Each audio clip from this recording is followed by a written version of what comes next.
안녕하세요. 책 읽어주는 편안한 엄마의 둘째 딸입니다. 오늘 소개해드릴 책은 케이틀린 오코넬이 지은 코끼리도 장례식장에 간다입니다. 현대지성에서 펴냈고 이선주님이 옮겼습니다. 케이틀린 오코넬은 30년 이상 코끼리를 연구하면서 펴낸 여러 편의 논문과 글로 세계적인 명성을 얻은 코끼리 연구자인데요. 특히 남편 팀 로드웰과 세계 각지에서 연구를 진행하며 촬영한 사진은 여러 책에 실려 수많은 상을 받았습니다. 오늘 소개할 책 코끼리도 장례식장에 간다에서는 인사, 집단, 구애, 선물, 소리, 무언, 놀이, 애도, 회복, 여행 등 야생동물의 10가지 의례 활동을 살펴봅니다. 그러면서 인간과 자연이 어떻게 연결되어 있는지 파악하고 보다 생명력 넘치는 공동체를 이루어가는 데 필요한 통찰을 제시하는데요. 오늘은 이 책을 쓰게 된 이유인 들어가는 글과 10가지 의례 중 인사, 집단, 놀이, 애도 이렇게 4가지 의례를 정리해서 들려드리고자 합니다. 그럼 코끼리 전문가가 제시하는 우리 삶에서 중요한 것이란 무엇인지 책 속으로 들어가 봅시다. 지은이 케이틀린 오코넬, 코끼리도 장례식장에 간다. 들어가는 글, 우리가 잃어버린 것.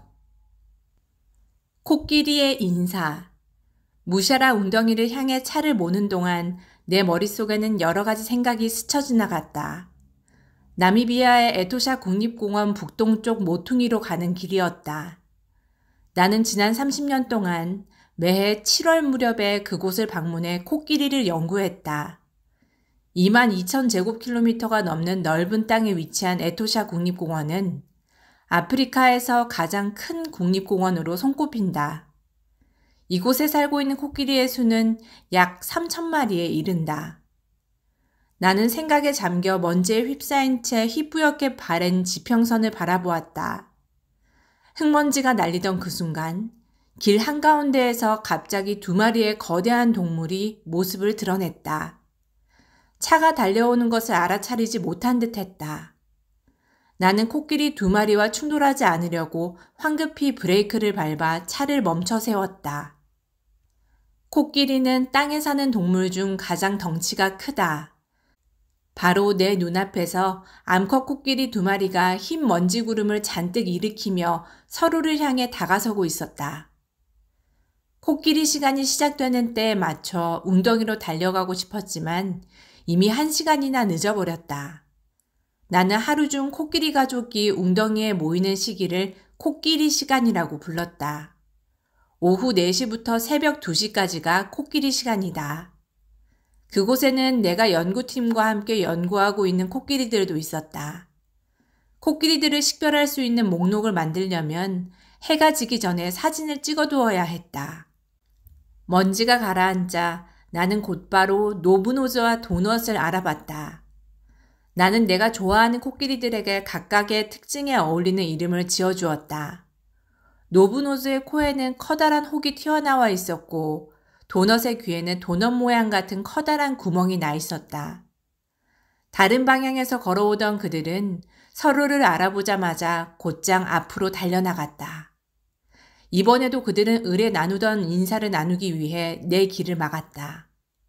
코끼리들은 얼굴을 마주하고 섰다.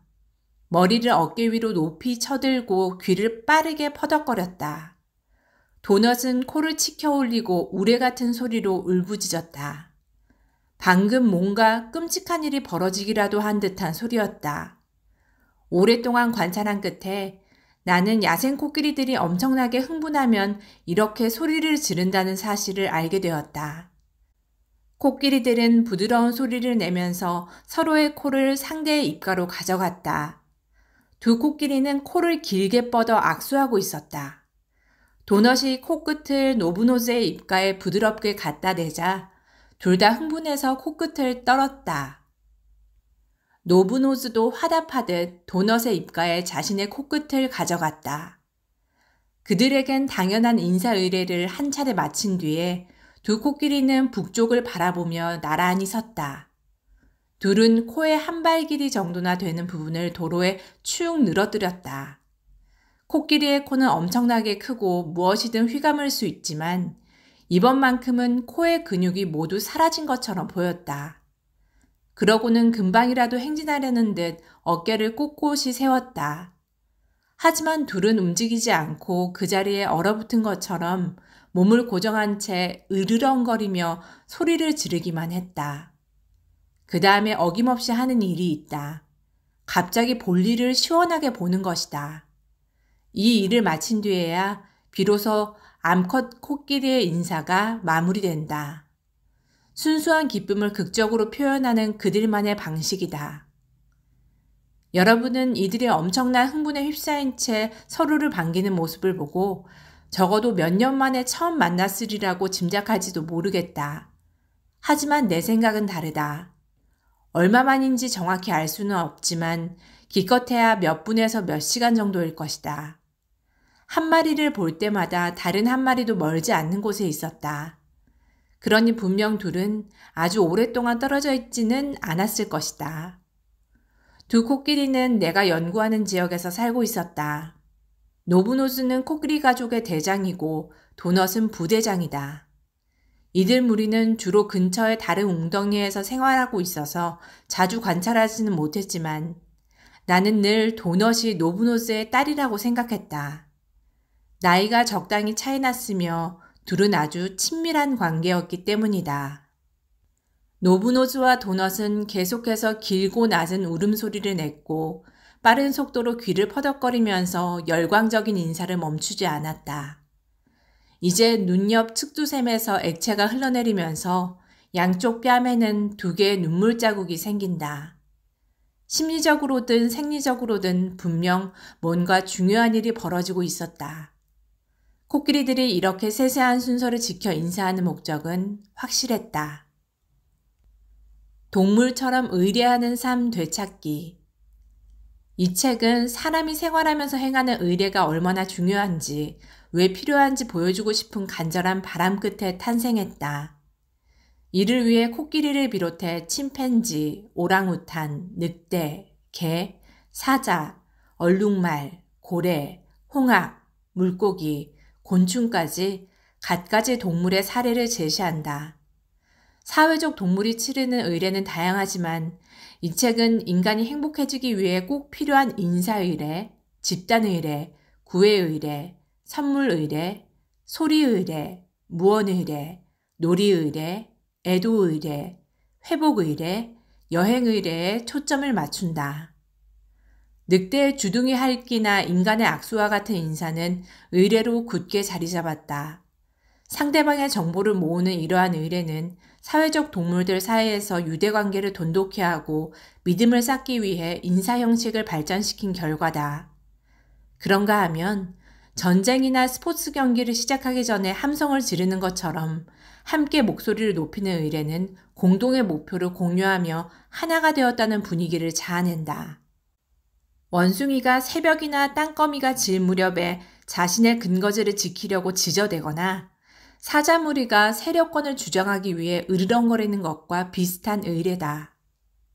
이렇듯 목소리를 높이는 의뢰는 공격성을 드러내면서 다른 동물들을 확실히 견제하는 수단이 된다.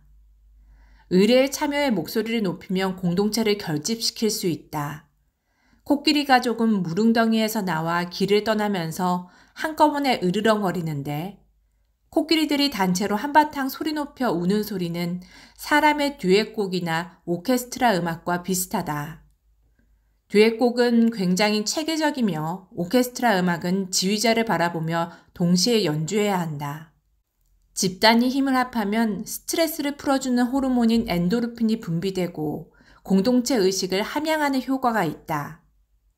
미소나 웃음과 같은 무언의뢰는 500만 년이 넘는 시간 동안 이어져 왔다.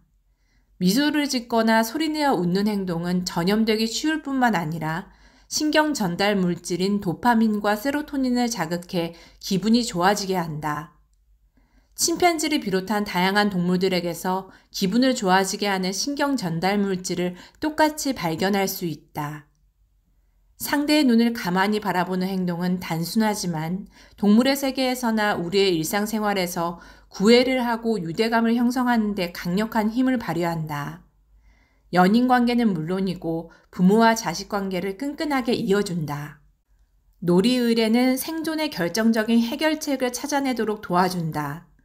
놀이를 하면서 주위 환경을 탐색하고 창의적인 방법을 발견할 기회를 얻을 수 있다.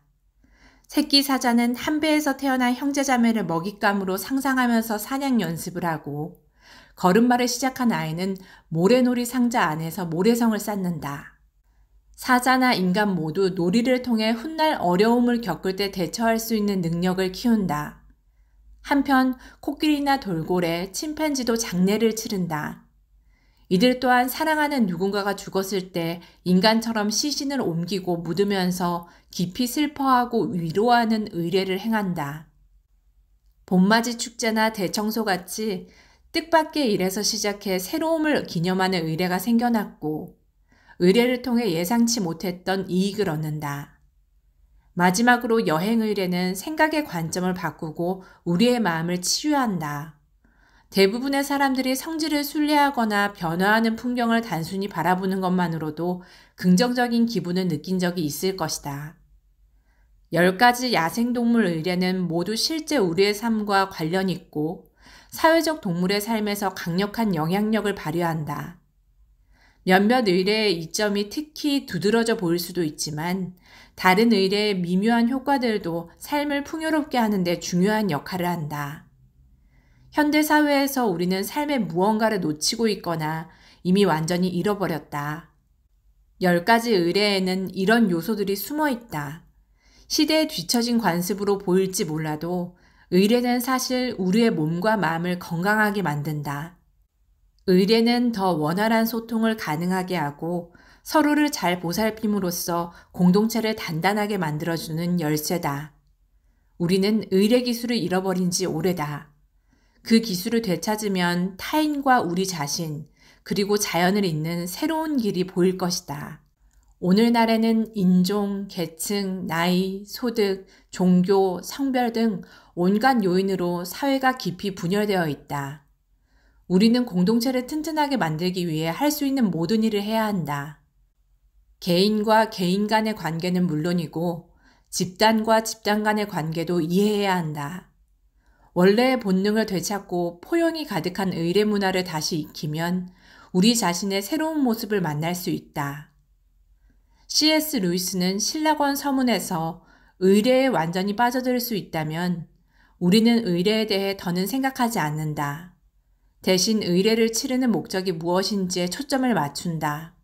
그러고는 이 기회가 아니었다면 거기에 집중하지 못했을 거라는 사실을 깨닫는다라는 감동적인 글을 남겼다. 행위 자체가 별로 중요하지 않은 의례도 있지만 중요한 결과를 낳는 의례도 있다. 그런 의례를 행하면 우리의 삶과 인간관계는 한층 건강해진다. 우리가 크든 작든 친절하고 너그러운 행동을 거듭 되풀이하면 우리의 일부가 되는 것처럼 의례도 우리의 일부가 될 수 있다. 그것이 바로 의례를 행하는 목적이다. 이 책의 마감에 쫓기면서 그 사실을 다시 확인했다. 나는 이 책을 쓰느라 겨울 휴가 때 가족을 보러 가려던 계획을 거의 취소할 뻔했다. 하지만 인사의례에 관한 부분을 다시 읽은 뒤 서로를 소중히 여기는 행동이 얼마나 중요한지 새삼스럽게 한 번 더 깨달았다. 우리는 마감을 지켰을 때보다 아무리 짧은 시간이라도 가족과 함께할 때 훨씬 더 행복해질 수 있다. 나는 가족과 함께 휴가를 보내기 위해 집으로 가는 비행기표를 곧장 예약했고 기분이 좋아졌다. 마감 일정은 겨우 며칠 늦춰졌을 뿐이다. 우리의 삶은 의례를 행함으로써 더 깊은 의미를 지닌다. 나는 이 책에서 야생동물과 인간이 공유하는 의례를 더 단단하게 뿌리내리는 방법을 보여주려고 한다. 우리가 어떤 관습을 지니고 그 관습들이 우리를 얼마나 행복하게 만들어주는지 아는 것이 가장 중요하다. 아무리 사소하더라도 관습을 지켰을 때 삶은 더 나은 방향으로 나아갈 수 있다. 오랜 시간에 걸쳐 우리 조상과 모든 생물은 함께 의례를 지켜왔다. 의뢰를 되찾는 순간 우리의 삶은 더욱 평화롭고 충만해질 것이다. 인사가 중요한 이유, 인사의뢰. 우리는 왜 인사를 할까? 사회적 동물들은 세 가지 목적을 위해 인사의뢰를 점차 발전시켰다. 첫 번째 목적은 가까운 친구들끼리 유대감을 끈끈하게 하거나 새로운 친구를 환영하는 것이다. 두 번째 목적은 긴장을 풀고 화해를 하는 것이다. 마지막 세 번째 목적은 대장에게 복종한다는 뜻을 드러내면서 평화로운 사회를 함께 만들어 나가는 것이다. 인사의뢰는 위험을 감수하면서 친밀하게 행동하는 의뢰다. 성공한다면 더욱 특별한 관계를 맺고 싶다는 뜻을 제대로 전달할 수 있다. 인사의뢰에서는 서로 간의 믿음을 시험하게 되어 있다. 이 행동을 끝마칠 때쯤 이들은 상대방과 동맹을 맺을 수 있을지 가늠한다. 예를 들어 하이에나는 인사를 하는 동안 사실상 매우 취약한 부위인 빳빳해진 성기를 내보인다. 하이에나의 사회구조를 연구한 학자들은 이렇게 인사를 하고 나면 신뢰가 더 두터워지고 집단 안에서 동맹을 맺기가 쉬워진다고 말한다. 이들은 다른 무리와 싸우거나 사자들을 물리치는 위기 상황에서 더 견고하게 단결한다. 코끼리가 인사하는 것을 보면 우리 인간은 인사의 중요성을 잊고 살아간다는 사실이 다시금 떠오른다. 노브노즈와 도넛 그리고 빅마마와 그녀의 가족은 인간의 악수와 비슷한 인사를 주고받는다. 반면 기술 중심으로 바쁘게 돌아가는 세상 속에 사는 우리는 너무 많은 사람들과 스치듯 지나친다. 바쁜 사회에서 인사할 필요가 없다고 착각하는 순간 수천 년 동안 전해 내려온 인사의례가 사라지는 일이 벌어질 수도 있다. 오늘날 우리는 거리를 걷다가 혹은 지하철을 타고 가다가 마주치는 사람과 인사를 나누지 않고 이웃과 인사하는 일조차 어색해야 한다. 인사하지 않으려고 일부러 서로를 피해 다닐 지경이다. 인사 피로를 느끼는 것이 새로운 표준이 되면서 우리 각자는 점차 공동체 안에서 고립되고 있다. 인사말을 건네고 지나가는 사람을 향해 미소 짓고 상대방과 눈을 맞추거나 악수하는 일이 대수롭지 않게 느껴질지도 모른다. 하지만 이런 행동은 간단할지라도 행복한 삶을 꾸려나가기 위해 꼭 필요한 전제 조건이다. 인사를 잘하면 사람들 사이에 활기가 돌고 서로 돕는 사회 분위기가 형성된다. 기존의 관계를 개선하고 새로운 관계 맺기에 도전할 수도 있다. 인사의 본능은 거부할 수 없다. 나는 2000년대 초반에 인간의 인사의뢰가 줄어드는 현상에 관심을 가지기 시작했다. 첨단 기술의 중심지인 실리콘밸리에 살던 때였다. 남편과 나는 닷컴 열풍이 절정에 다다를 무렵 스탠퍼드 대학 캠퍼스의 대학원생 주택에서 생활했다. 작은 대학 공동체 안에서도 사람들은 자신만의 고립된 세상에서 살아갔다. 엘리베이터에서 눈을 바라보거나 인사를 건네는 이는 아무도 없었다. 뉴욕에 위치한 초고층 빌딩에 붐비는 엘리베이터에서 이름도 모르는 낯선 사람들과 함께 있을 때는 인사를 하지 않을 수 있었다. 그런데 여기 사는 대학원생들과 의대생들은 작은 도시에서 같은 대학에 다니고 있었다. 고작 12층짜리 아파트에서 일부러 인사를 피하는 모습은 아무래도 이상했다. 어느 날 나는 마음을 굳게 먹고 한 이웃에게 인사를 했고 우리는 금방 친해질 수 있었다. 함께 지내는 동안 우리는 줄곧 친밀한 관계를 유지했다. 그러자 비좁은 생활도 견딜만해졌다. 그저 간단한 인사를 나누기만 해도 공동체 분위기가 나아지고 정서적으로 건강해질 수 있다는 사실을 몇 년 후에나 깨달았다. 최소한 시선을 맞추며 고개를 끄덕이기만 해도 공동체 의식을 키울 수 있었다. 인간이나 동물이나 처음으로 관계를 맺을 땐 인사부터 한다. 인사를 하는 주체는 유대관계를 돈독히 하고 신뢰를 쌓을 뿐만 아니라 다른 개체의 호르몬이나 심리 상태에 관한 정보를 실시간으로 모은다. 예를 들어 코와 입을 맞대는 코끼리의 인사는 정보를 수집하던 방식에서 진화했다. 코끼리는 서로의 입에 코를 갖다 대어 다른 코끼리가 무엇을 먹었는지 알아낸다. 먹어도 되는 식물과 먹으면 안 되는 식물을 스스로 가려낼 수 없기 때문이다. 단순한 몸짓이지만 의례로 자리 잡을 만한 중요한 일이었다.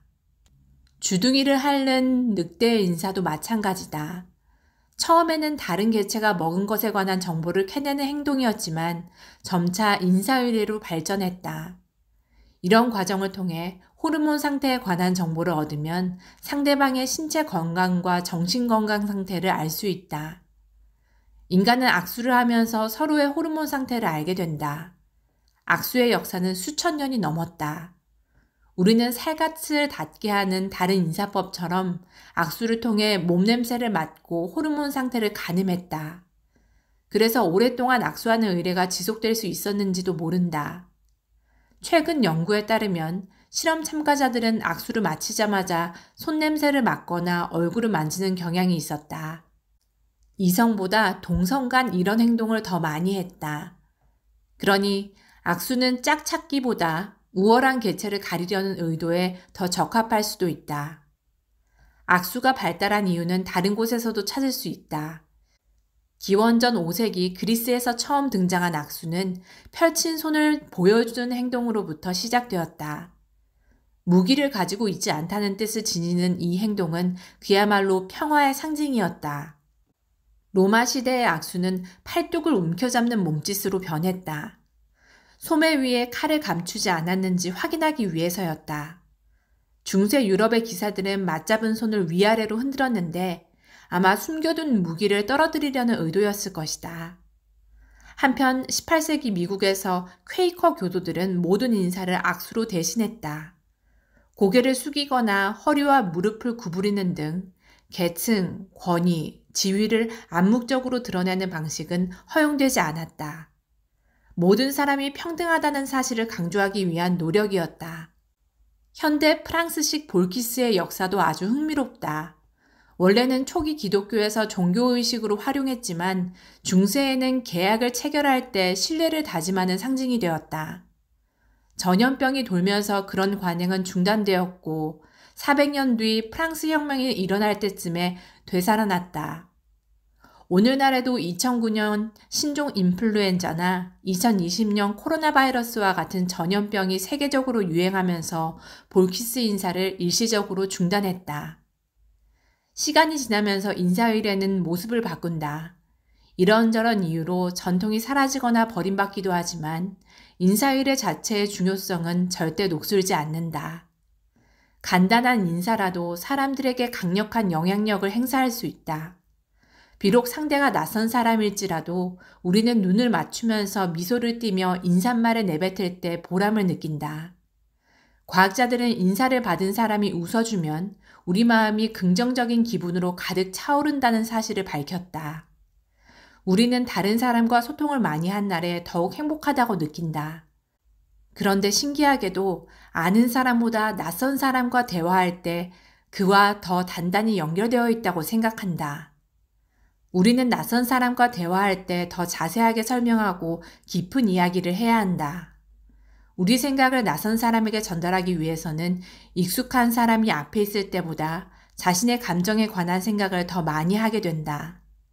이는 정신 건강에도 좋고 자기 자신과 경험을 더 깊이 이해하게 해준다.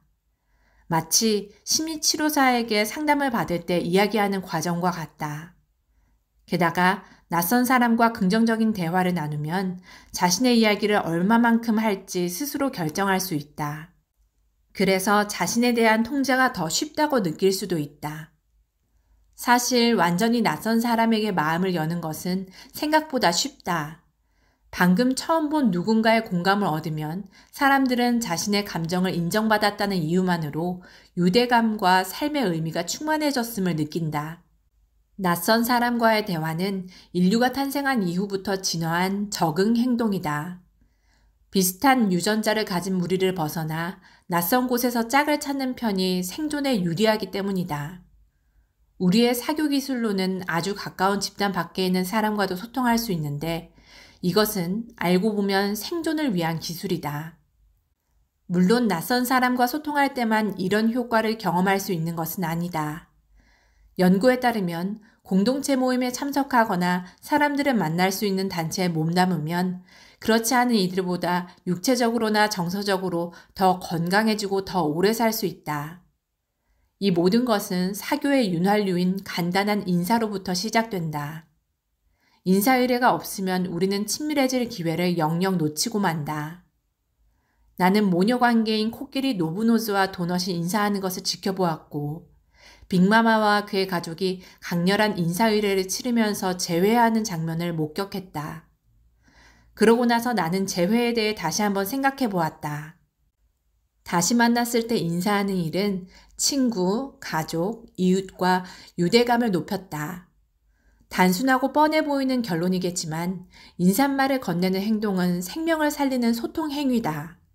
인사의례를 제대로 행하면 건강을 지킬 수 있고 우리 마음을 열 수 있다. 어쨌든 우리는 사회적 동물이기에 사람들과 교류하는 일을 소홀히 하면 결과적으로 자신에게 해롭다. 인사는 간단할 때도 있고 복잡할 때도 있다. 재빨리 끝내버리기도 하고 시간이 걸리기도 한다. 하지만 어떤 방식이든 진심을 담아 인사해야 한다. 누군가의 눈을 똑바로 바라보고 미소를 짓고 악수하고 포옹하자. 팔꿈치나 주먹끼리 맞부딪히고 머리를 숙이고 양쪽 뺨에 뽀뽀하자. 문화적으로 적절하다면 이마를 만지거나 손바닥에 침을 듬뿍 뱉으면서 인사하자. 인사는 하면 할수록 더 잘하게 된다. 집단이 발휘하는 힘, 집단의례. 집단의 이름으로 삶을 겪어내다. 나는 수십 년 동안 에토샤 국립공원에서 연구 활동을 하면서 하나의 동물 무리가 협력하는 장면을 여러 차례 보았다. 사자 무리와 하이에나 무리, 치타 가족은 힘을 합쳐 사냥을 했다. 영양 무리 또한 힘을 모아 나무 아래에서 쉬고 있던 기진맥진한 치타를 내쫓았다. 영양들은 모두 육식동물을 쫓아내야 할 존재로 여기고 집단이 협력하면 위험이 훨씬 줄어든다는 사실을 잘 안다. 동물 무리가 협력해 작전을 수행하는 경우는 다양하다. 한밤중에 남편과 나는 어떤 동물이 빠른 속도로 무언가를 추격하는 소리를 들었다. 나미비아 잠베지 지방을 흐르는 강기슭의 숲에서 하이에나 무리가 사냥을 하고 있었다.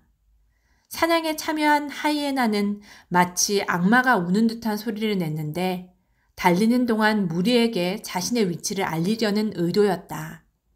나미비아 해안 지역에서는 사막 사자들이 합동작전을 펼치며 사냥한다.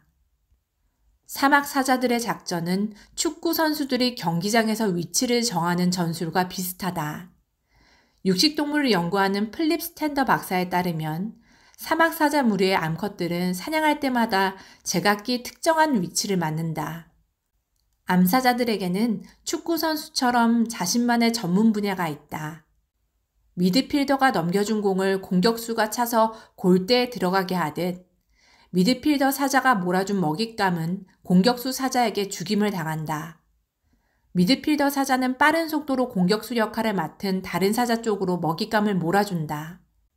미국 옐로스톤 국립공원에서는 늑대 무리가 말코 손바닥 사슴을 잡고 아프리카의 적도 지역에서는 침팬지 무리가 콜로버스 원숭이를 뒤쫓는다. 심지어 아프리카의 벌꿀 길잡이새와 벌꿀 오소리처럼 다른 종끼리 사냥을 돕는 경우까지 있다. 벌꿀 길잡이새는 벌꿀 오소리를 벌통으로 안내한 뒤 꿀을 함께 나눠 먹는다. 모잠비크에서 벌꿀 길잡이새는 야오족을 비롯한 아프리카 부족과 같은 방식으로 협력한다. 숲속 침팬지들의 사냥 방식을 살펴보면 인간의 사냥 방식이 어떻게 발전해 왔는지 알 수 있다. 사실 영장류 동물학자들은 인간 사회의 집단 의례가 사냥을 위해 협력하는 과정에서 발전했다고 믿는다. 진화가 진행 중이던 초기 인류 사회에서는 여러 명의 사람들이 협력해서 사냥해야 했다. 매머드나 마스토돈처럼 거대한 동물은 창으로만 잡을 수 있기 때문이다. 이런 사냥은 고도의 조직적인 노력이 필요하다. 사냥을 위해 힘을 합치는 행동은 처음에는 생존이 걸린 문제였지만 사람들은 시간이 지나면서 사회의 다른 영역에서도 성공적으로 협력할 수 있었다. 인류는 오래전부터 집단의례를 치러왔다. 그 증거는 동굴벽화와 고고학 유적지의 연구에 남아있다. 이런 집단의례는 종교의식을 행하거나 몸집이 큰 동물을 사냥하거나 재물을 바치는 일과 관련이 있거나 계절의 변화를 기념하고 수확을 축하하는 의례나 성인식, 결혼식, 장례식과 연관된 집단의례도 있다. 심리학자들은 집단의례가 집단의 정체성을 구축하기 위해 발전했다고 설명한다. 인구가 늘면서 혈연관계가 없는 다양한 사람들이 집단을 이루었고 그런 집단은 정체성을 가져야 했기 때문이다. 집단 생활이 발달하면서 이는 영장류 동물에게 아주 유리한 기회가 되었다. 인간의 뇌가 커지고 문화가 복잡해지고 언어가 만들어졌다. 지난 몇백만 년 동안 인간의 뇌 크기는 3배로 커졌다. 인간의 뇌가 급속하게 비대해진 데는 여러 가지 이유가 있었다. 집단의 규모가 커졌고 생활에 혁신이 일어났고 사람들은 사회적으로 학습했고 문화가 발달했다. 문화는 정교한 의사소통 수단인 언어를 갖추어 더 풍부해지고 복잡해졌기에 처리해야 할 정보는 더 많아졌다. 이론적으로 더 많은 정보를 저장하고 처리하려면 뇌가 커져야 했다. 언어로 소통하기 시작하면서 인간의 진화는 유인원과는 다른 길로 들어섰다. 집단의례에 참여할 때 얻는 것. 집단의례에 참여할 때 우리의 뇌는 자극을 받는다. 행복과 러너스 하이라고 부르는 황홀감까지 느낄 수 있다. 한참 달릴 때 느껴지는 러너스 하이는 카나비노이드와 엔도르핀 등 신경 전달 물질이 복잡하게 뒤섞여 분비된 상태다. 특히 엔도르핀은 육체적 고통을 덜어준다. 옥스퍼드 대학에서 조정 선수를 연구한 결과에 따르면 혼자보다 팀이 함께 노르저을 때 고통을 2배 더 잘 견딜 수 있었다. 함께 웃으면 고통을 수월하게 견딜 수 있다는 연구 결과도 있다. 소리와 움직임으로 함께하다. 우리는 집단 의례를 하면서 소리를 반복해서 내거나 똑같은 몸동작을 되풀이한다.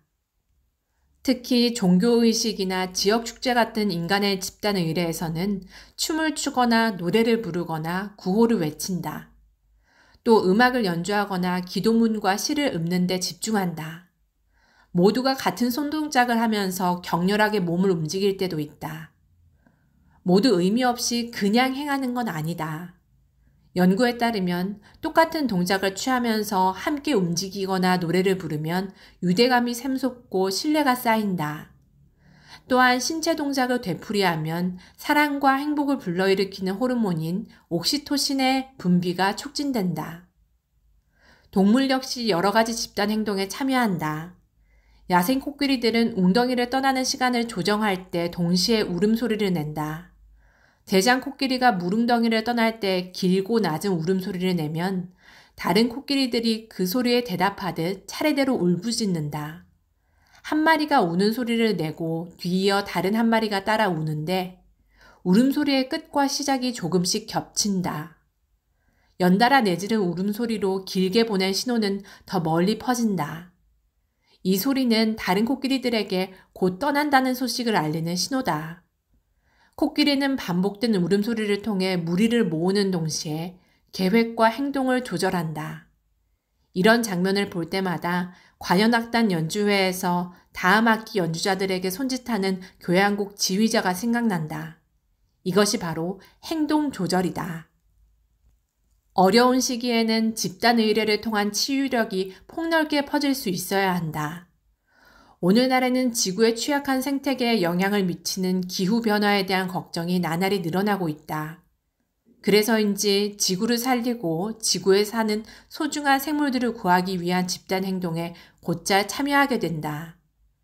다시 산소 마스크를 쓰고 멸치대를 찾아 물속으로 뛰어들어 눈앞에 펼쳐지는 역동적인 자연을 다시 지켜보고 싶어진다. 우리에게 하나의 집단으로 뭉치는 일은 중요하고 꽤나 시급한 문제다. 인간과 동물 그리고 자연을 보호하기 위해 끊임없이 되새겨야 할 사실이다. 오늘날의 기술은 많은 문제를 일으켰지만 우리는 그 기술을 활용해 자연과 인간의 관계를 회복할 수 있다. 이를 위해 한 집단의 이름으로 함께 행동하고 협력할 수 있을지는 순전히 우리의 몫이다. 놀이로 배우는 생존 기술, 놀이의뢰. 사자 가족의 아침놀이. 소리는 이른 아침의 고요한 공기 속을 잘 파고든다. 조용한 발소리와 쿵쿵거리는 소리가 뒤섞여 들리더니 뒤이어 쿵쿵 걷는 소리와 전속력으로 뒤쫓고 맞붙고 으르렁거리고 장난치는 소리가 들렸다.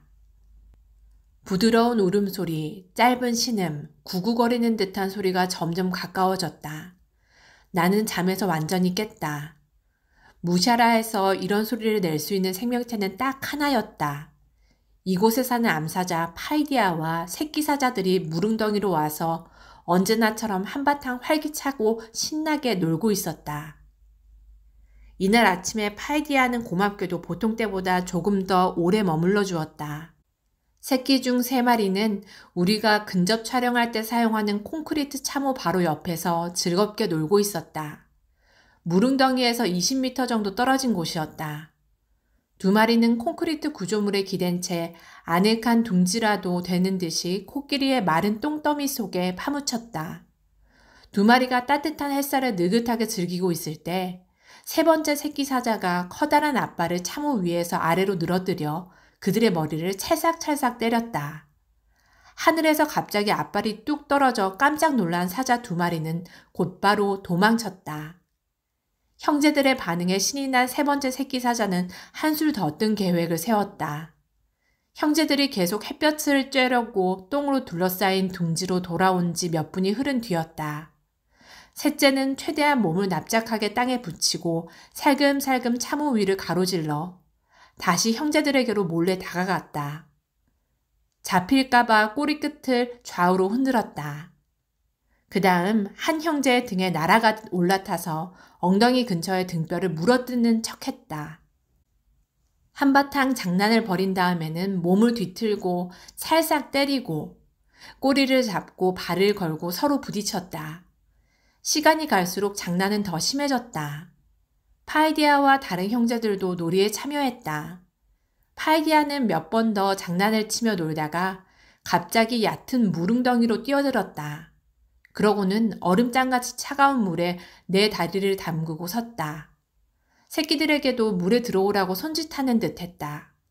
가장 용기 있는 새끼가 다가오자마자 파이디아는 곧장 발톱을 내밀면서 이빨을 드러냈다. 새끼 사자는 엉덩이를 한 대 얻어맞고 물에서 뛰쳐나왔다. 다른 새끼 사자들은 놀란 마음과 궁금한 마음을 반반씩 안고 꼬리를 빳빳하게 세운 채 안전한 거리에서 지켜보았다.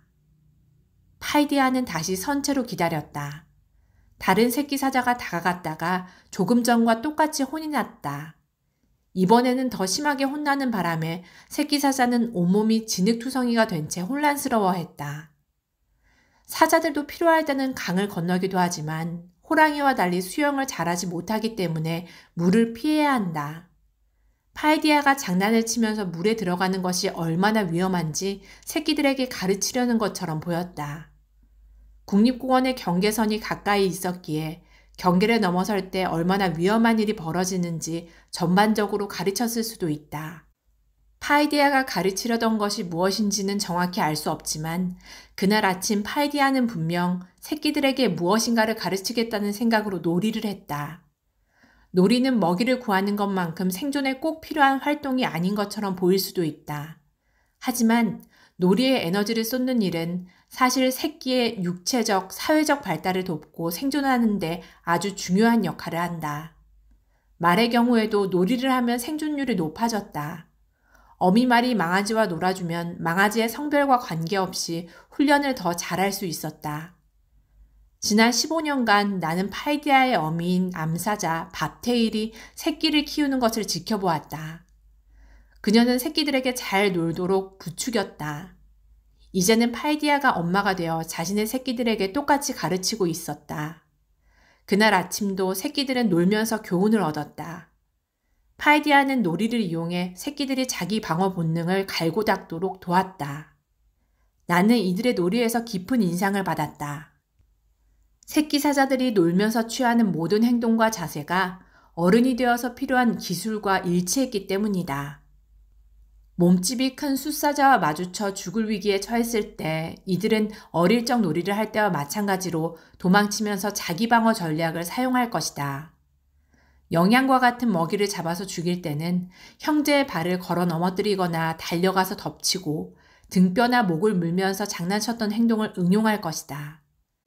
새끼 사자들이 좋아하는 장난인 식도를 무는 행동은 어른이 된 사자들이 먹이를 질식시켜 죽이는 방식과 일치한다. 놀이의 중요한 목적 중 하나는 사냥 연습이다.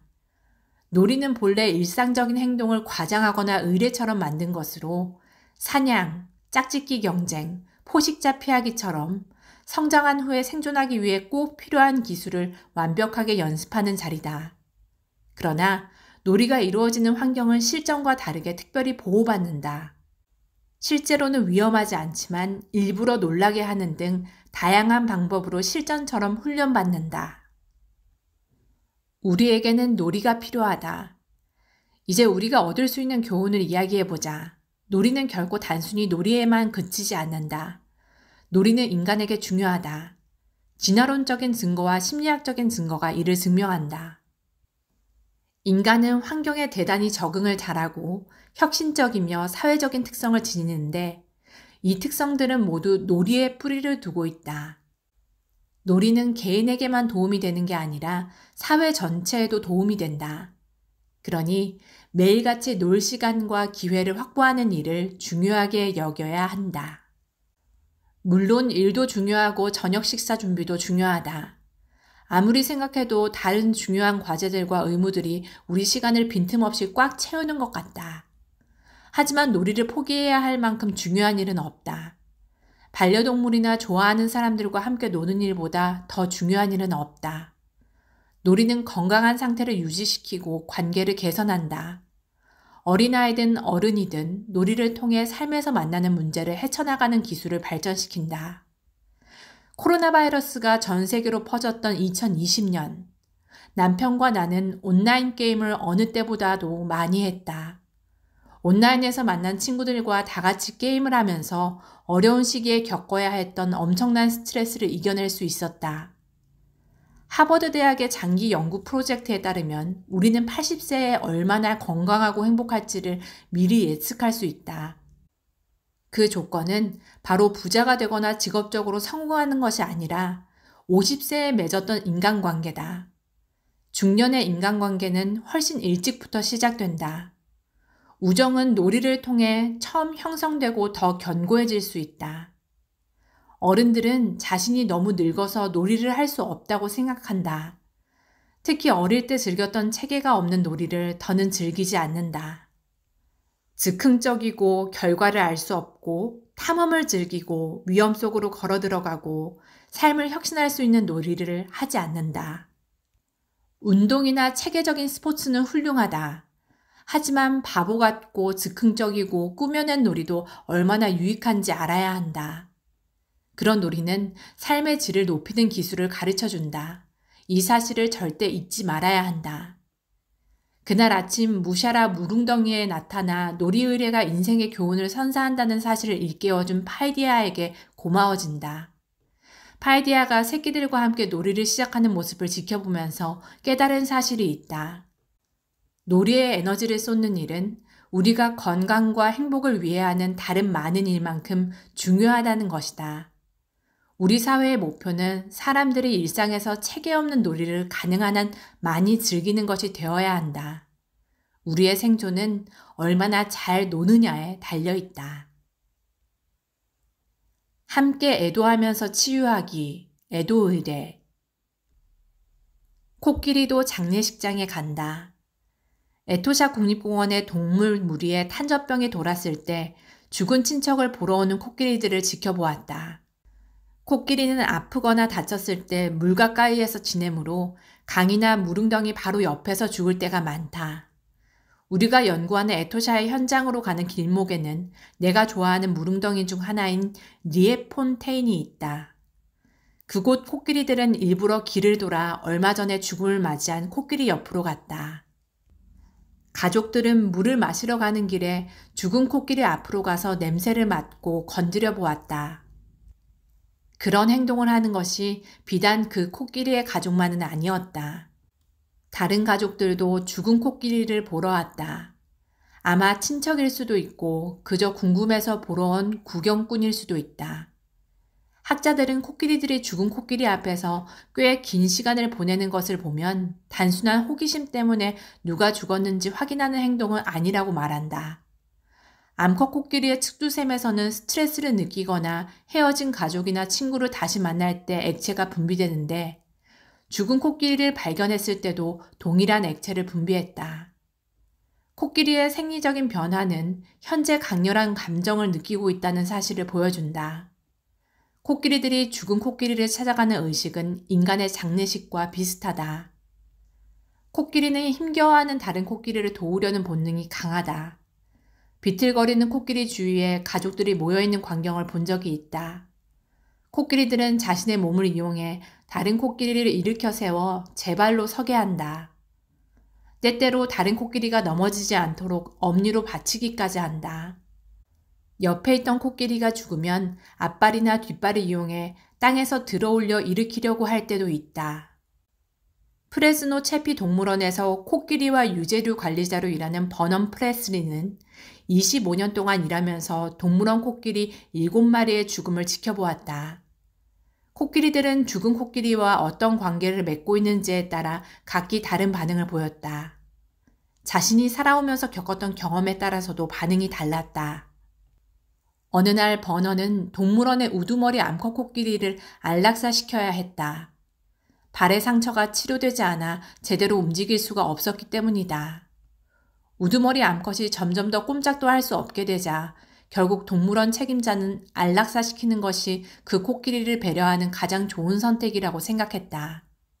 하지만 병에 걸린 건 아니었기에 가장 친한 친구인 코끼리 2마리는 우두머리 암컷의 죽음을 예상하지 못한 것 같았다.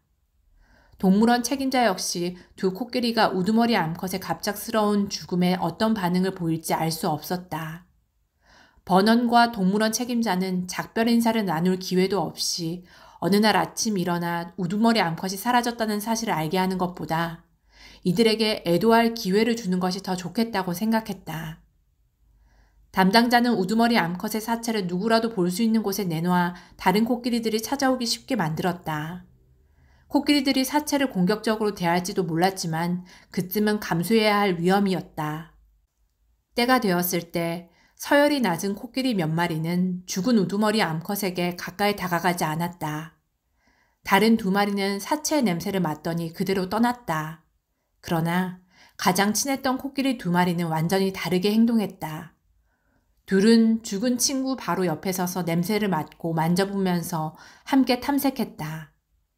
이들은 밤새 번갈아가며 조용히 죽은 친구를 찾아갔다. 절대 죽은 친구를 혼자 누워있도록 내버려두지 않았다.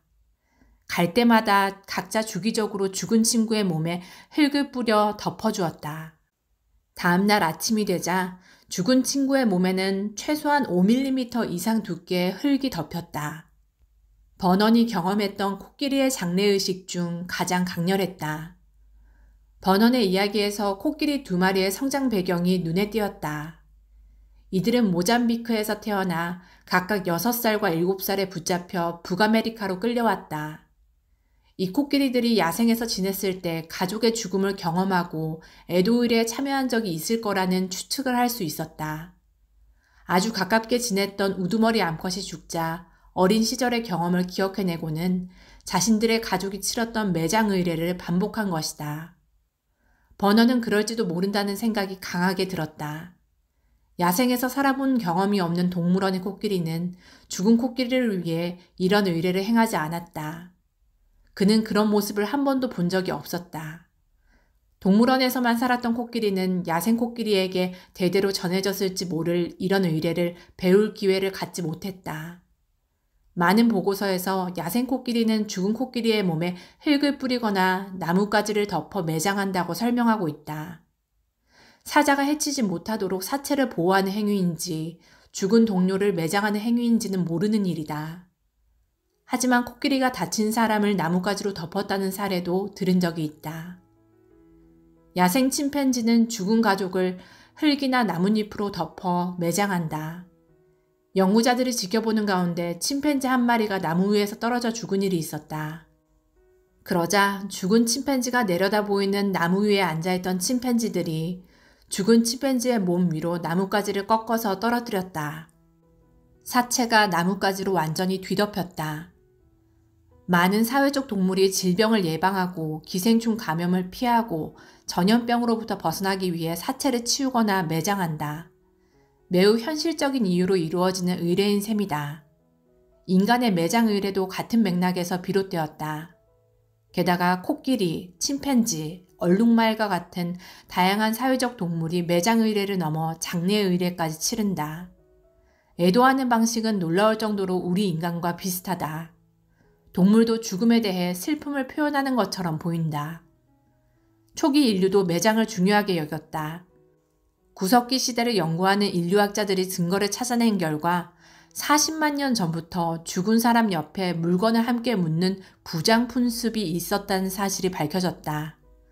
그리고 30만 년 전부터 특별히 죽은 사람을 위한 땅을 마련하기 시작했다. 인간이 사후 세계를 이해했다는 증거다. 신생대의 홍적세 기간 동안 인류가 서로 협력해 문화의 꽃을 피우면서 이런 개념이 생겨났고, 시간이 흐르면서 죽은 사람을 점점 더 극진히 대우했다. 사람들은 사랑하는 사람이 저 세상으로 갈 때 죽은 사람과 동행하며 안전한 여정을 보장해줄 물건이나 보물을 함께 매장했다. 그리고 이집트 피라미드처럼 영원한 기념물로 남을 매장 공간을 지었다. 오늘날에도 많은 사람이 영혼이 존재한다고 믿으면서 죽은 사람을 추모한다. 여러분 어떠셨나요? 편안하게 잘 들으셨는지요? 저는 이 책을 읽으면서 우리가 전통적으로 가져왔던 의례들이 얼마나 많이 사라졌는가, 그로 인해 공동체 의식이 얼마나 옅어졌는가, 이런 생각을 가지게 되었습니다.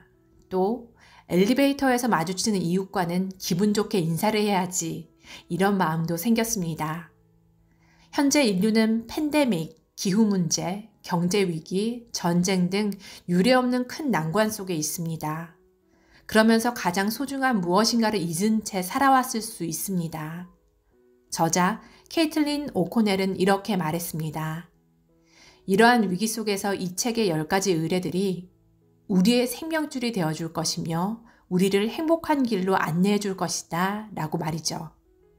그럼 좋은 시간이 되셨기를 바라며 오늘도 행복하세요.